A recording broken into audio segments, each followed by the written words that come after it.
Ketua Umum PSSI Erick Thohir meminta rencana renovasi Jakarta International Stadium atau JIS tidak dikaitkan dengan politik. Erick menegaskan tidak hanya JIS, PSSI berencana merenovasi 22 stadion sepak bola. Erick Thohir meminta agar rencana renovasi Jakarta International Stadium tidak dikaitkan dengan isu politik. Hal ini terkait rencana PSSI merenovasi 22 stadion agar berstandar FIFA. Sebelumnya, Erick dan Menteri PUPR meninjau kualitas infrastruktur JIS. Dalam tinjauan disimpulkan, rumput stadion JIS belum berstandar FIFA sehingga harus diperbaiki.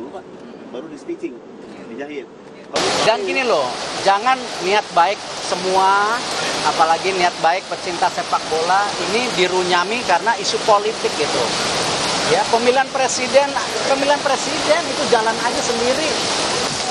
Nah, jadi yang saya berharap jangan ini ya jadi polemik seakan-akan politik. Enggak, ini kita ingin mendorong makin banyak stadium yang standar FIFA ketika ada pertandingan FIFA supaya FIFA bisa memilih. Kalau pertandingan internasional makin banyak. Itu aja.